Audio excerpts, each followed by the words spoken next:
गाजर गोभी की सब्जी।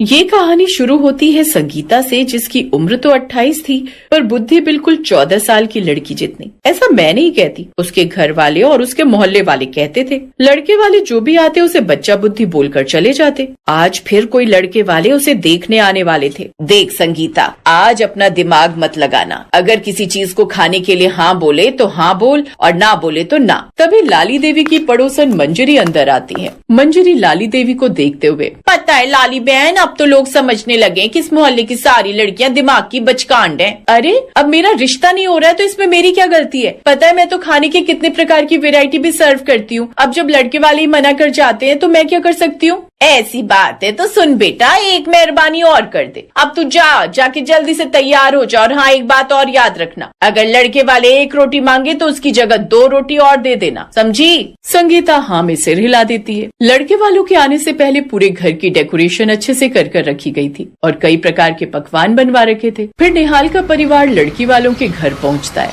अरे बहन जी, आपने खातिरदारी तो बहुत बढ़िया की है हमारी। अब संगीता के बारे में भी कुछ बताओ। बहन जी, आप हमारी संगीता की जितनी तारीफ करो उतनी कम है। हमारी संगीता बहुत सुंदर है और काम काज में भी बहुत बढ़िया।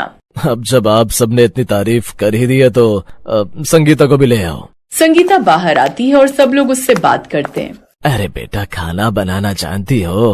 हाँ, खाना बनाना तो मेरा फेवरेट काम है। अरे बेटा, मैंने तो दुनिया देखी है। घर वाले खाना बना के रख देते हैं और कहते हैं हमारी लड़की ने बनाया है। अब एक बात सुनो, ये जितना भी खाना आप लोगों ने यहाँ रखा है उसमें से मुझे कुछ नहीं खाना। अब जो खाना तुम अभी बना के लाओगी वही खाएंगे। लड़के वालों की ये सब बातें सुन लाली देवी मंजरी से बोलती हैं, अब क्या होगा मंजरी, मेरी बेटी तो हर चीज उल्टी पुल्टी करती है। अगर कुछ गड़बड़ हुई तो ये रिश्ता भी हाथ से गया। अरे लाली बहन, अब तो आप सब कुछ भगवान भरोसे छोड़ दो। मेरी लाडो बिटिया गोभी की सब्जी अच्छी बनाती है, ये वही बनाएगी। जा संगीता, जल्दी से जाके गोभी की सब्जी बना। इतना सुन संगीता रसोई में जाती है, गोभी काट कर रखती है। तभी अरे गोभी के साथ तो गाजर अच्छी लगेगी, क्यों ना गोभी गाजर ही बना लूं। संगीता गोभी गाजर बनाकर लड़के वालों को खिलाती है। लड़के वाले जैसे ही गोभी गाजर खाते हैं, वाह बेटा वाह, तूने तो दिल खुश कर दिया। हमारी तरफ से रिश्ता हमें मंजूर है। अरे समधी जी, रिश्ता पक्का हो गया जी, पक्का। रिश्ता पक्का होने की खुशी में सभी झूम उठते हैं और कुछ दिन बाद धूमधाम से निहाल संग संगीता की शादी होती है। जब शादी के बाद खाने पर दुल्हा दुल्हन बैठते हैं तो फिर, अरे बहू तुमने तो कुछ खाया नहीं, तुम कहो तो चाउमीन मंचूरियन मंगवा दें, क्या गोभी गाजर बना है तो वही ला दो। अरे भाभी को गोभी गाजर खाने? कोई नहीं भाभी जी, अभी मंगवा देते हैं। उसकी ऐसी अजीब मांग सुनकर कोई भी हैरान नहीं होता, न ही किसी को अटपटा लगता है। फिर अगले दिन, अरे बहू सुन, मेरी ट्रेन तो शाम की है तो मैं तो तेरे हाथ का खाना खाकर ही जाऊंगी। तू एक काम कर, मेरे लिए गोभी के पराठे बना दे। ताई सास की बात सुन संगीता रसोई में चली जाती है। तभी उसकी सास आती है और धीरे से बोलती है, देख बहू, तेरी ताई सास थोड़ी स्ट्रिक्ट है तो ध्यान से खाना बनाना, वरना बहुत डांट पड़ेगी। और जरा सा भी 19-20 हुआ तो सारी रिश्तेदारी में तेरी बुराई करती फिरेगी। अरे माँ जी, आप टेंशन मत लो, ऐसा खाना बनाऊंगी कि ताई जी खाती चली जाएंगी। हाँ, इतना बोलकर राजबाला बाहर आकर बैठ जाती है। गोभी के साथ तो गाजर के पराठे भी बनाऊंगी ताकि ताई जी खुश हो जाए, जैसे पहली बार पापा जी को गोभी गाजर की सब्जी खिलाई थी। संगीता झटपट से गोभी गाजर के पराठे और धनिया की चटनी लेकर आ जाती है और फिर अपनी ताई जी को सर्व करती है। अरे वाह बहू, तूने ये क्या खिला दिया? मैं तो 2 की जगह 4 पराठे खा गई। तू एक काम कर, अपने पराठे की रेसिपी मुझे भी लिख के दे दे, मैं अपनी बहू से बनवाऊंगी। और ताई जी संगीता के हाथ से बने गोभी गाजर के पराठे खाकर उसका नाम जपते जपते घर चली गई। अरे भाभी, मान गए आपको, आपने तो कमाल कर दिया। जो ताई जी सबके खाने में नुस्ख निकालती है, आज आपने उन्हें पराठे खिलाकर खुश कर दिया। ऐसे ही समय बीता और अब संगीता की शादी को 5 साल हो गए थे। अब उसका एक 4 साल का बेटा भी था। तभी एक रोज अपने ससुर श्रीकांत, क्या बनाऊं पापा जी आज खाने में? क्या बताऊं बहू, तू बनाएगी तो अपनी पसंद से ही।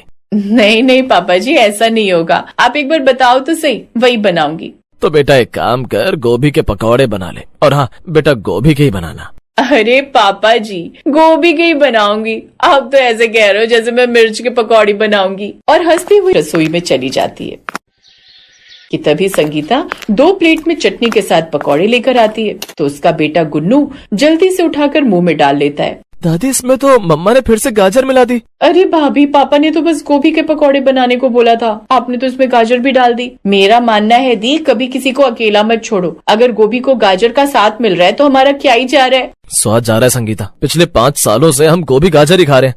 और पूरा शर्मा परिवार मुंह बनाते हुए जैसे तैसे गोभी गाजर के पकौड़े खाता है। तभी शाम को चाय के समय, मम्मी हम हमेशा भाभी को जब भी गोभी का कुछ बनाने को बोलते हैं तो उसमें गाजर डाल देते हैं, क्यों ना आज गाजर का ही कुछ बनाने को बोल दे। हाँ ऐसा ही करते हैं, क्या पता कुछ अच्छा बना ले। अगर आज बहू ने गाजर का कुछ अच्छा बना लिया तो राजबाला मैं तुम्हें सोने का नया हार दूंगा, जो तुम पिछले 1 साल से मांग रही हो। सच्ची? ठीक है, मैं अभी उससे बोलती हूँ। फिर सास बहू को बुलाती है। अरे बहू, क्यों ना आज तुम गाजर के सैंडविच बना लो। और थोड़ी देर में संगीता जैसे ही सैंडविच लेकर आती है, मम्मी जी ये ले आई मैं गोभी गाजर के सैंडविच। फिट्टे मुंह, गया मेरा सोने का हार। और हो गया संडे बर्बाद। इतने में पड़ोस की सुनीता आंटी आती है और उन सबको निमंत्रण देते हुए कहती हैं, अरे राजबाला सबको शादी में लेकर आ जाना, आज मेरे बेटे की शादी की पार्टी है। शादी की पार्टी? अरे शादी कब हुई, कल तक तो ऐसा कुछ था ही नहीं, फिर आज कैसे? अरे बहन सुनीता, तुमसे क्या ही छुपाना, मेरा बेटा वंश एक लड़की को भगा कर ले आया, बस इसीलिए शाम को मंदिर में शादी करके हम रिसेप्शन पार्टी दे रहे हैं, तुम सब आ जाना। और फिर सब रात को पार्टी में जाते हैं। भाई सब अपने अपने काउंटर पकड़ लो, जितना खाना है खाओ, बस 15 मिनट बाद यहीं मिलेंगे। और पूरा शर्मा परिवार केटरिंग पर टूट पड़ता है। शुक्र है गोभी गाजर की सब्जी नहीं है। अरे नहीं बेटा नहीं है गोभी गाजर की सब्जी, एक तो मेरी बेटी भगा ली, ऊपर से गोभी गाजर नहीं बनवाई। भला ऐसी खातिरदारी होती है? मेरा दिमाग खराब हुआ ना तो मैं गोलियां चलवा दूंगा। गुस्से में वो लोग प्लेट गिरा देते हैं। प्लेट टूटने की आवाज से सब उनको देखने लगते हैं। चलो यहाँ से बेटी अभी खड़ी हो जाओ। अरे अंकल क्या हुआ, आप आराम से बैठो। तू कौन है, क्या कहीं का नेता है? कोई ऐसा नहीं आया जो मुझे शांत करा सके। मैं दूल्हे का पड़ोसी हूँ। अरे निहाल जी आप अंकल को संभालो, मैं जस्ट अब भी आई। संगीता अंदर जाकर जल्दी गोभी गाजर काट कर सब्जी बनाती है और लाकर अंकल को देती है। लो अंकल जी आप ये सब्जी खाओ, फिर चाहे ये रिश्ता तोड़ देना, पर एक बार ये सब्जी खाकर देखो। अरे वाह भाभी, आपने तो आज मेरी शादी टूटने से बचा ली। पता है पापा को बहुत पसंद है, उन्हें जब भी गोभी गाजर की सब्जी मिलती है उनका गुस्सा छूमंतर हो जाता है। अगले दिन, मम्मी जी क्या बनाऊं? बहू गोभी की सब्जी और रोटी बना ले। मम्मी जी गोभी गाजर बना लेती हूँ। अब देखो मुंह मत बनाना, देखो मेरी गोभी गाजर की सब्जी के कारण पड़ोस की आंटी के बेटे की शादी नहीं टूटी। कल के बाद तो इसका कॉन्फिडेंस ही बढ़ गया, अब तो तीनों टाइम ही गोभी गाजर खाने होंगे।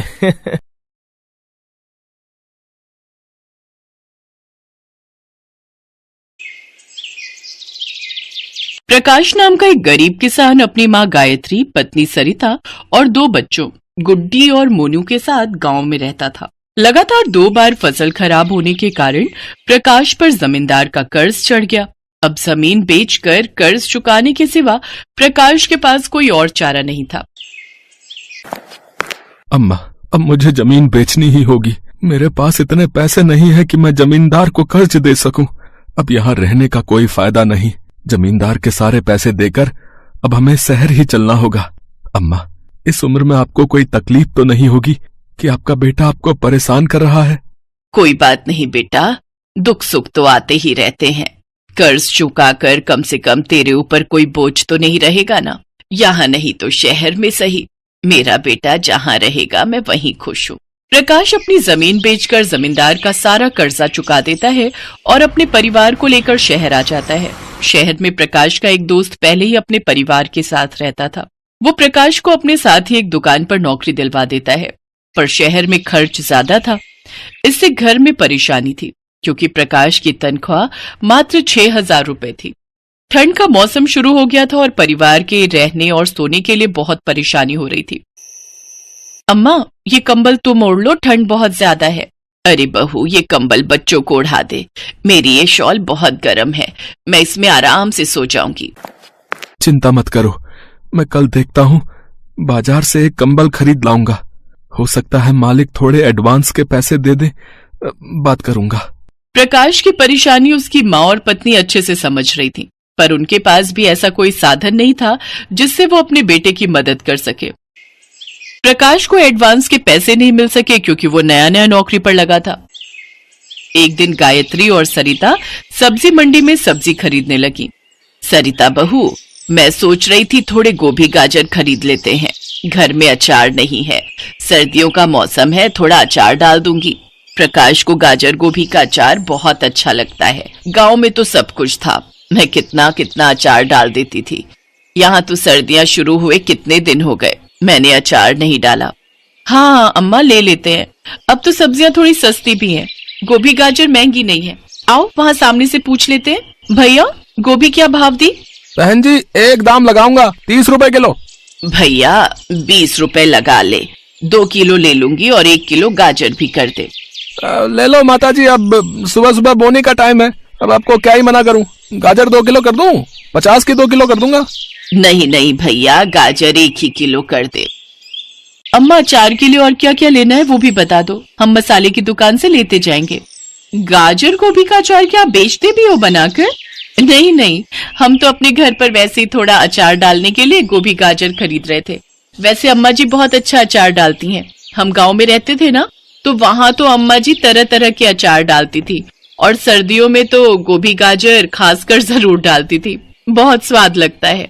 अच्छा, ये तो बहुत अच्छी बात है। यहाँ तो हम लोग बल्कि तरस जाते हैं कि गोभी का अचार खाने को मिल जाए। मुझे बनाना नहीं आता और यहाँ आसपास कोई है ही नहीं जो ऐसे अचार बनाता हो। बेटा आप कहाँ रहते हो? अगर कहो तो मैं डाल दूंगी अचार। ओह शुक्रिया, अगर आप डाल देती हो तो मेरे लिए बहुत अच्छा रहेगा। मैं यही पास में ही रहती हूँ। ठीक है, मैं आपको ना बता देती हूँ क्या क्या खरीदना है, बाकी आपको मैं अपने घर का पता दे देती हूँ। अचार डाल दूंगी तो आप ले लेना मेरे से। जी ठीक है, लेकिन एक शर्त है, आपको मेरे से ये अचार बनाने के पैसे लेने होंगे। आपकी भी तो मेहनत है ना, इसलिए। वो लेडी अचार बनाने का सारा सामान खरीद कर गायत्री को दे देती है। गायत्री अगले ही दिन गोभी गाजर का मिक्स अचार बनाकर तैयार कर देती है। शाम को वो लेडी अचार लेने के लिए आ जाती है। उस लेडी के साथ उसकी भाभी भी आई हुई थी। ये मेरी भाभी है। जब मैंने इन्हें बताया कि मैं आपसे गाजर गोभी का अचार डलवा रही हूँ, तो इन्होंने बोला कि 5 किलो आप इनके लिए भी डाल दो। जी माता जी, जो भी सामान लाना है वो आप खुद ही ले लेना, क्योंकि मेरे ना बच्चे छोटे हैं तो मेरा बाजार जाना मुश्किल होगा। और बाकी आप जो भी पैसे आपके बनेंगे प्लीज मुझे बता देना। बेटा मैं क्या ही बोलूं, मैंने तो कभी आज तक ऐसा सोचा ही नहीं था कि मैं अचार बनाकर बेचूंगी। तुम्हें जो ठीक लगे खुद से दे देना। ठीक है माता जी। माता जी, ये आपके पैसे। शुक्रिया बेटी, जीती रहो। अम्मा जी, हमें तो पता ही नहीं था कि यहाँ शहर में अचार बेचकर भी पैसे कमाए जा सकते हैं। अम्मा सचमुच आपका हुनर तो यहाँ काम आ गया। चलो अच्छा है बहू, घर में पैसे काम आएंगे, प्रकाश को भी सहारा मिलेगा। दादी, आपने बोला था कि आप मुझे जलेबी खिलाओगे, पर आपने आज भी नहीं खिलाई। और दादी, आपने मुझे बोला था कि आप मुझे गुलाब जामुन भी खिलाओगे। हाँ हाँ, बोला था तो जरूर खिलाऊंगी। चलो हलवाई की दुकान पर चलते हैं, मैं तुम दोनों को जलेबी और गुलाब जामुन खरीद कर दूंगी। अपनी दादी की बात सुनकर बच्चे बहुत खुश होते हैं। अब गायत्री के पास अचार के 3-4 ऑर्डर आ गए थे। गायत्री के साथ उसकी बहू सरिता भी उसके काम में मदद करती थी।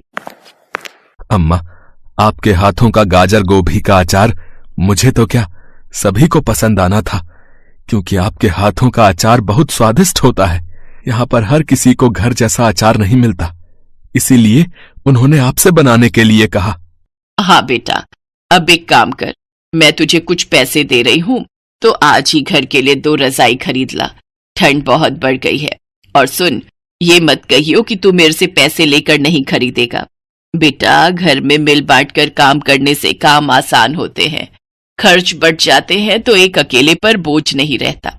ये ले कुछ पैसे रख और आज ही कंबल खरीद ला। अपनी माँ के कहने पर प्रकाश वो पैसे रख लेता है और नए कंबल खरीद लाता है। धीरे धीरे गायत्री के हाथों का गाजर गोभी का अचार आसपास में फेमस हो गया और ज्यादा से ज्यादा लोग गायत्री के पास अचार बनवाने के लिए आने लगे। सरिता भी अपनी सास का पूरा साथ देती थी और दोनों सास बहू मिलकर अचार बनाकर तैयार करती। प्रकाश को भी बहुत सहारा मिल गया, क्योंकि अब गायत्री और सरिता भी घर खर्चों में मदद करने लगी, जिससे शहर में रहना उनके लिए आसान हो गया।